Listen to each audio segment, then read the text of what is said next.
जय हिंद। आज का टॉपिक है भारतीय संविधान। भारतीय संविधान के विकास का संक्षिप्त इतिहास। 1757 ईस्वी की प्लासी की लड़ाई और 1764 ईस्वी के बक्सर के युद्ध को अंग्रेजों द्वारा जीत लिए जाने के बाद बंगाल पर ब्रिटिश ईस्ट इंडिया कंपनी ने शासन का शिकंजा कसा।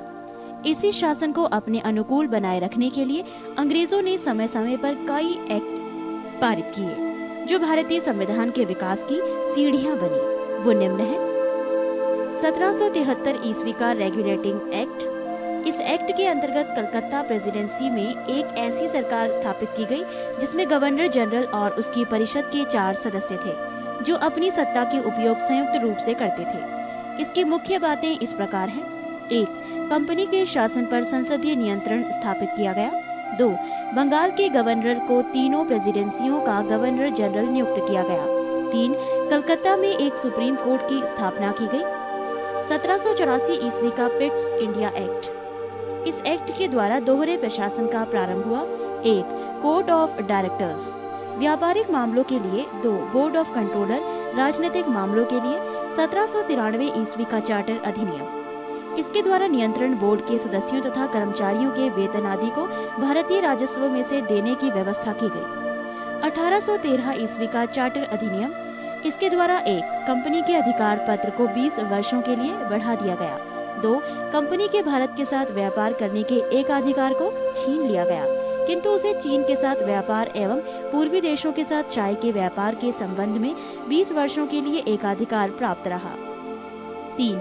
कुछ सीमाओं के अधीन सभी ब्रिटिश नागरिकों के लिए भारत के साथ व्यापार खोल दिया गया। 1833 ईस्वी का चार्टर अधिनियम। 1. इसके द्वारा कंपनी के व्यापारिक अधिकार पूर्णतः समाप्त कर दिए गए। 2. अब कंपनी का कार्य ब्रिटिश सरकार की ओर से मात्र भारत का शासन करना रह गया। 3. बंगाल के गवर्नर जनरल को भारत का गवर्नर जनरल कहा जाने लगा। 4. भारतीय कानूनों का वर्गीकरण किया गया तथा इस कार्य के लिए विधि आयोग की नियुक्ति की व्यवस्था की गई। 1853 ईस्वी का चार्टर अधिनियम। इस अधिनियम के द्वारा सेवाओं में नामजदगी का सिद्धांत समाप्त कर कंपनी के महत्वपूर्ण पदों को प्रतियोगी परीक्षाओं के आधार पर भरने की व्यवस्था की गई। 1858 ईस्वी का चार्टर अधिनियम। 1. भारत का शासन कंपनी से लेकर ब्रिटिश क्राउन के हाथों में सौंपा गया। 2. भारत में मंत्री पद की व्यवस्था की गई। 3. 15 सदस्यों की भारत परिषद का सृजन हुआ। 4. भारतीय मामलों पर ब्रिटिश संसद का सीधा नियंत्रण स्थापित किया गया। 1861 ईस्वी का भारत शासन अधिनियम। 1. गवर्नर जनरल की कार्यकारिणी परिषद का विस्तार किया गया। 2. विभागीय प्रणाली का प्रारंभ हुआ। 3. गवर्नर जनरल को पहली बार अध्यादेश जारी करने की शक्ति प्रदान की गई। 4. गवर्नर जनरल को बंगाल, उत्तर पश्चिमी सीमा प्रांत और पंजाब में विधान परिषद स्थापित करने की शक्ति प्रदान की गई। 1892 ईस्वी का भारत शासन अधिनियम। 1. अप्रत्यक्ष चुनाव प्रणाली की शुरुआत हुई। 2. इसके द्वारा राजस्व एवं व्यय अथवा बजट पर बहस करने तथा कार्यकारिणी से प्रश्न पूछने की शक्ति दी गई। पृष्ठ 185। 1909 ईस्वी का भारत शासन अधिनियम। मार्ले मिंटो सुधार। 1. पहली बार मुस्लिम समुदाय के लिए पृथक प्रतिनिधित्व का उपबंध किया गया। 2. भारतीयों को भारत सचिव एवं गवर्नर जनरल की कार्यकारिणी परिषदों में नियुक्ति की गई। 3. केंद्रीय और प्रांतीय विधान परिषदों को पहली बार बजट पर वाद विवाद करने, सार्वजनिक हित के विषयों पर प्रस्ताव पेश करने, पूरक प्रश्न पूछने और मत देने का अधिकार मिला। 4. प्रांतीय विधान परिषदों की संख्या में वृद्धि की गई। 1919 ईस्वी का भारत शासन अधिनियम। मॉन्टेग्यू चेम्सफोर्ड सुधार। 1. केंद्र में द्विसदनात्मक विधायिका की स्थापना की गई। प्रथम राज्य परिषद तथा दूसरी केंद्रीय विधानसभा। राज्य परिषद के सदस्यों की संख्या 60 थी, जिसमें 34 निर्वाचित होते थे और उनका कार्यकाल 5 वर्षों का होता था। केंद्रीय विधानसभा के सदस्यों की संख्या 145 थी, जिनमें 104 निर्वाचित तथा 41 मनोनीत होते थे। इनका कार्यकाल 3 वर्षों का था। दोनों सदनों के अधिकार समान थे। इनमें सिर्फ एक अंतर था कि बजट पर स्वीकृति प्रदान करने का अधिकार निचले सदन को था। 2. प्रांतों में द्वैध शासन प्रणाली का प्रवर्तन किया गया। इस योजना के अनुसार प्रांतीय विषयों को 2 उपवर्गों में विभाजित किया गया: आरक्षित तथा हस्तांतरित। आरक्षित विषय थे वित्त, भूमिकर, अकाल सहायता, न्याय, पुलिस, पेंशन, आपराधिक जातियां, क्रिमिनल ट्राइब्स, छापाखाना, समाचार पत्र, सिंचाई, जलमार्ग, खान, कारखाना, बिजली, गैस, बॉयलर, श्रमिक कल्याण, औद्योगिक विवाद, मोटर गाड़ियां, छोटे बंदरगाह और सार्वजनिक सेवाएं आदि। हस्तांतरित विषय 1. शिक्षा, पुस्तकालय, संग्रहालय, स्थानीय स्वायत्त शासन, चिकित्सा सहायता। 2. सार्वजनिक निर्माण विभाग, आबकारी उद्योग, तौल या माप, सार्वजनिक मनोरंजन पर नियंत्रण, धार्मिक तथा अग्रहार दान आदि। 3. आरक्षित विषय का प्रशासन गवर्नर अपनी कार्यकारी परिषद के माध्यम से करता था, जबकि हस्तांतरित विषय का गवर्नर प्रशासन प्रांतीय विधानमंडल के प्रति उत्तरदायी भारतीय मंत्रियों के द्वारा किया जाता था। 4. द्वैध शासन प्रणाली को 1935 ईस्वी के एक्ट के द्वारा समाप्त कर दिया गया। 5. भारत सचिव को अधिकार दिया गया है कि वो भारत में महालेखा परीक्षक की नियुक्ति कर सकता है। 6. इस अधिनियम ने भारत में एक लोक सेवा आयोग के गठन का प्रावधान किया। 1935 ईस्वी का भारत शासन अधिनियम।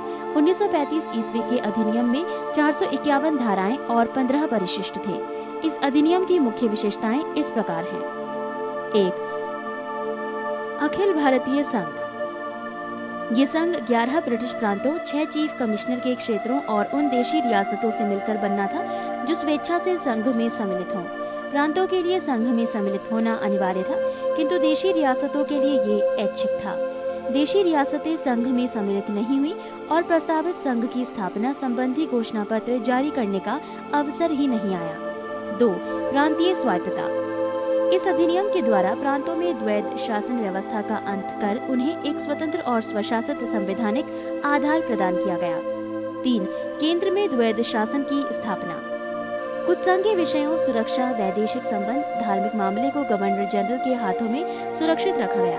अन्य संघीय विषयों की व्यवस्था के लिए गवर्नर जनरल को सहायता एवं परामर्श देने हेतु मंत्रिमंडल की व्यवस्था की गई, जो मंत्रिमंडल व्यवस्थापिका के प्रति उत्तरदायी था।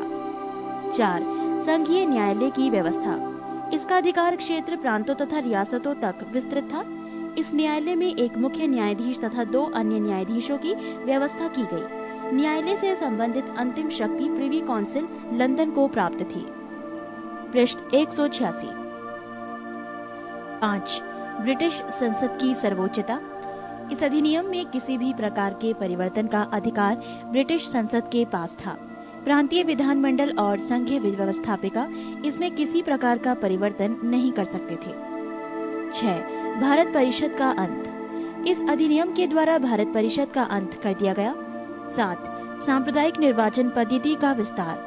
संघीय तथा प्रांतीय व्यवस्थापिकाओं में विभिन्न संप्रदायों को प्रतिनिधित्व देने के लिए सांप्रदायिक निर्वाचन पद्धति को जारी रखा गया और उसका विस्तार आंग्ल भारतीयों, भारतीय ईसाइयों, यूरोपियनों और हरिजनों के लिए भी किया गया। 8. इस अधिनियम में प्रस्तावना का अभाव था। 9. इसके द्वारा बर्मा को भारत से अलग कर दिया गया। अदन को इंग्लैंड के औपनिवेशिक कार्यालय के अधीन कर दिया गया और बरार को मध्य प्रांत में शामिल कर लिया गया। 1947 ईस्वी का भारतीय स्वतंत्रता अधिनियम। ब्रिटिश संसद में 4 जुलाई 1947 ईस्वी को भारतीय स्वतंत्रता अधिनियम प्रस्तावित किया गया, जो 18 जुलाई 1947 ईस्वी को स्वीकृत हो गया। इस अधिनियम में 20 धाराएं थी। इस अधिनियम के प्रमुख प्रावधान निम्न हैं। 1. 2 अधिराज्यों की स्थापना। 15 अगस्त 1947 ईस्वी को भारत एवं पाकिस्तान नामक 2 अधिराज्य बना दिए जाएंगे और उनको ब्रिटिश सरकार सत्ता सौंप देगी। सत्ता का उत्तरदायित्व दोनों अधिराज्यों की संविधान सभा को सौंपी जाएगी। 2. भारत एवं पाकिस्तान दोनों अधिराज्यों में एक गवर्नर जनरल होंगे, जिनकी नियुक्ति उनके मंत्रिमंडल की सलाह से की जाएगी। 3. संविधान सभा का विधानमंडल के रूप में कार्य करना। जब तक संविधान सभाएं संविधान का निर्माण नहीं कर लेती, तब तक वो विधानमंडल के रूप में कार्य करती रहेंगी। 4. भारत मंत्री के पद समाप्त कर दिए जाएंगे। 5. 1935 ईस्वी के भारतीय शासन अधिनियम द्वारा शासन जब तक संविधान सभा द्वारा नया संविधान बनाकर तैयार नहीं किया जाता है, तब तक उस समय 1935 ईस्वी के भारतीय शासन अधिनियम द्वारा ही शासन करेगा। 6. देशी रियासतों पर ब्रिटेन की सर्वोपरिता का अंत कर दिया गया। उनको भारत या पाकिस्तान किसी भी अधिराज्य में सम्मिलित होने और अपने भावी संबंधों का निश्चय करने की स्वतंत्रता प्रदान की गई। इस प्रकार भारत शासन अधिनियम 1947 के तहत हमें स्वतंत्रता तो प्राप्त हुई, उसके तथा साथ ही साथ जो है संविधान का निर्माण कार्य भी जो है आरंभ हो चुका था। और अब अगले पार्ट में हम लोग संविधान के अनुच्छेद, अनुसूचियां, भाग आदि को जो है सुनेंगे। जय हिंद।